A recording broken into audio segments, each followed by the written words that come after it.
I would say the sentence, "the story doesn't end after you finished writing," is really true, and most of the part is Catherine's work.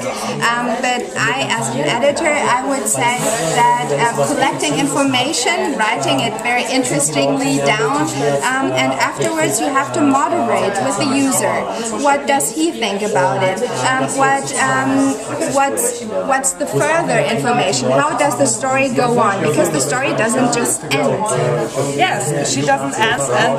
And as an editor, you have today so much opinions and so much options to distribute your story in further channels. For example, the social media channel like Twitter or Facebook, and you are able to create your author as a brand, and so you can work for so many people more than you could do it further. Yeah, and you really learn from the user, because after you write a comment, you get feedback, and maybe you can use the feedback to do even ongoing of the story. Or for example, Twitter is really interesting for our digital editors. Our digital editors can really get a big crowd and know their crowd very good. They know which consumer electronics they are interested in, and he can do a feature about it, for example.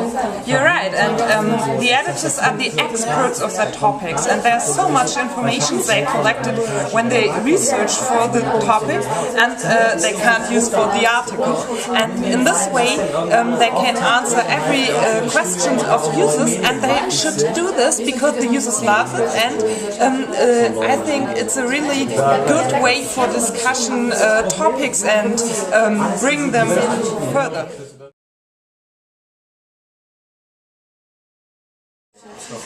So the connection between social media activities and the platform Stern2 is growing every day, every month, every year. And that's also the work of Catherine, because in former times she was the moderator of the content on the social media platform. But now she is really working on transforming that every editor is the moderator of his content, his article, isn't it? Yes, you're right, Wenke. And it's a hard work, because editors are able to do this, but editors haven't enough time to do this. But it's really important for transformation the topic in another way. You need users. It means when a user posts comments or had a discussion about a topic, the editors have to read it, because they can have and build an idea how the topic goes on. And that's really important, because a theme is not one part of it.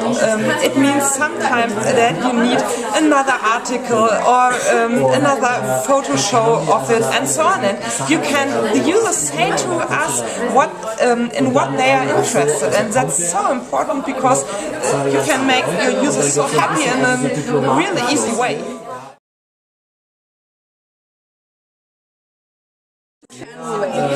The first channel is we send out our message, our article to the crowd, also on Facebook, Twitter, StudiVZ or what else, and we take the comments, we take back the comments and even mirror it on Stern2. But we also experience that people on Stern2 aren't that interested in what the crowd on Facebook says. So those people who are interested in what the crowd on Facebook says go to Facebook. And there are some stories we take from Facebook and we play them on Stern2, but most of it, it's really discussing in the community and giving the community the opportunity to send the link to friends or things like that. Sure, there are many international relations. For example, there are editors in other countries, for example in America, in Southeast, in China, in Russia, and so on. Wenke, Stern had so many editors in other countries. Yeah, it is. And I would say you cannot be a journalist without an international connection. But maybe the international focus changed. For example, from European countries like Italy England, which have been very important for Germany in the former years, the angle or the perspective now changes to Asia and the Middle East, I would say. Yeah.